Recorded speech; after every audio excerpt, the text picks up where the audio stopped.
Welcome back, everybody. Today I wanted to do a quick comparison video between Tier 1 concealed Xiphos Elite and Tenicor's Velo4.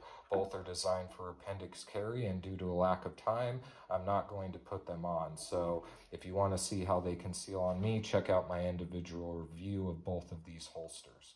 Within the first minute of each video, I do show you how they conceal on me, and for a point of reference, I'm about 6'1" and weigh about 170 pounds. And the gun in both videos is a Glock 48. Please keep in mind that some of these metrics are subjective by nature, so your mileage may vary. Once again, I'd like to ask that if you own one of these holsters or both, please take the time to leave a short comment sharing your experience, because obviously mine is no more valid than yours. With that being said, let's get to our first metric, and that is comfort. Both of these holsters are equally comfortable for me. I absolutely love them. There are points throughout the day where I forget I'm even wearing a gun, which I know is a cliche, but it's true. Both of these are just, I find both of these so comfortable. I will say this, there is a small percentage of people that don't like hard wedges because they find that it's too hard and it digs into their pelvis and creates a hot spot. So just something to keep in mind. As far as concealment, I'll say it's a draw, simply because the Xiphos Elite allows you to get the gun to tuck into your body tighter, so you can conceal the handgun better due to the adjustable claw and due to the fact that you can play around with different size wedges. The Velo4 has an integrated camming bar and an integrated wedge. Both work great for me, but you're kind of stuck with what you got. There is no adjustability. I said it was a draw because while you can get the Elite to tuck your gun tighter into your body, because it's a larger footprint and because it uses a concealment claw as opposed to a camming bar, it does create more of a bulge along my belt line. So if you wear form-fitting shirts, you may get kind of that fanny pack look.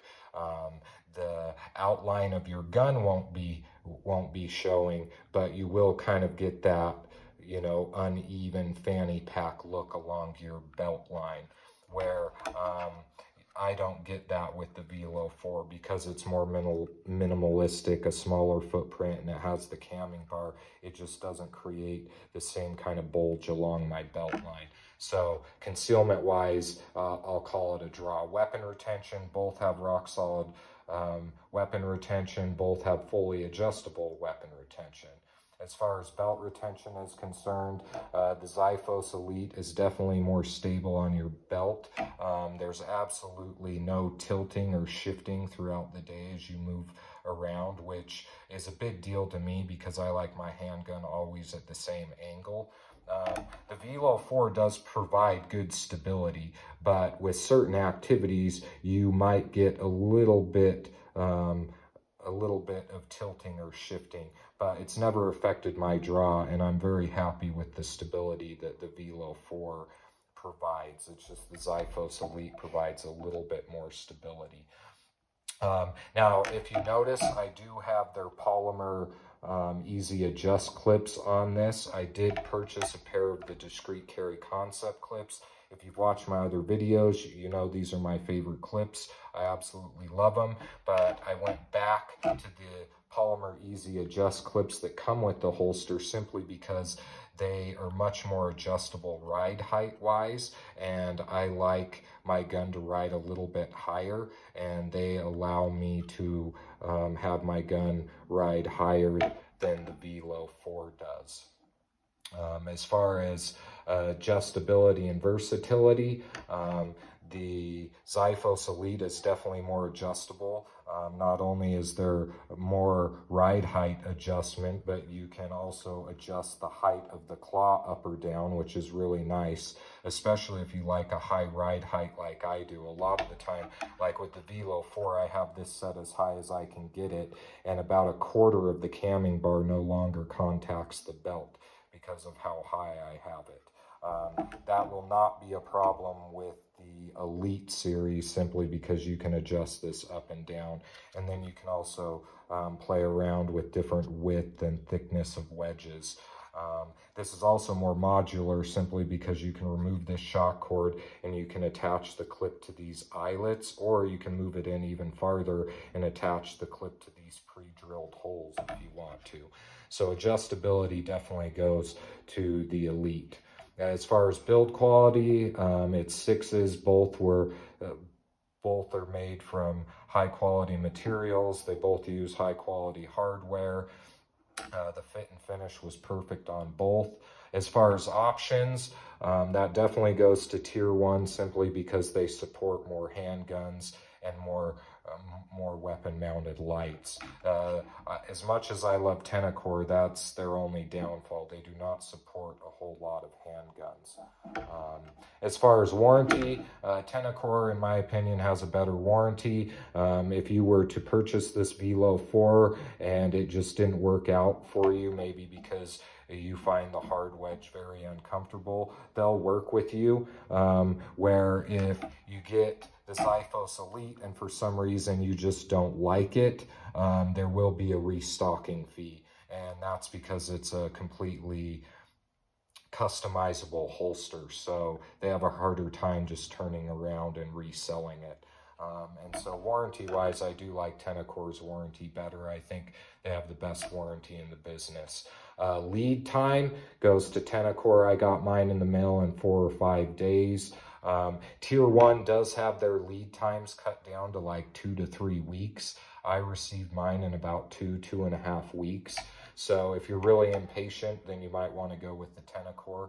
Customer service is 6s. Both customer services departments are very friendly, very knowledgeable. Cost-wise, it's basically 6s. If you purchase a single individual wedge with your holster, the Elite, I think, comes out to about $5 to $7 cheaper, but cost-wise, they're about the same.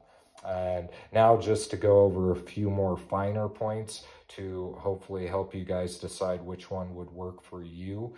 If you prioritize adjustability, then I would go with the Elite series, because the Elite, like I've said before, it has a lot more ride height adjustment. The claw is also adjustable up and down, and you can adjust the thickness of the claw by adding or removing these plates. You can also play around with different size wedges. So this is definitely more adjustable. And like I mentioned, it's more modular because you can move this clip around if you want. If you prioritize a higher ride height, then I would go with the Xiphos Elite, simply because you can get your gun to ride higher with the Xiphos Elite. If you prioritize stability on your belt, if you don't want any kind of shifting or tilting throughout the day, then I would go with the Elite. And like I said earlier, if you're a bigger boy and you have a spare tire, from my understanding, they usually need more tuck than guys with an athletic build. And so you might want to go with the Elite just because if you need to, you can put a yoga block on here that's, you know, this thick and really get the gun to tuck in tight.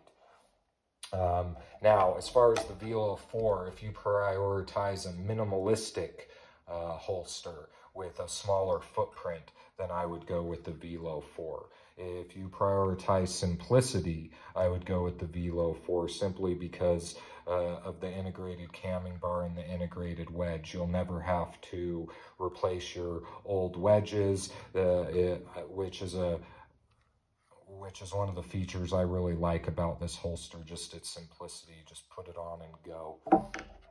So hopefully that helps you guys kind of decide between these two if you were looking at both. If you found this review helpful, please like and subscribe, and thanks for stopping by.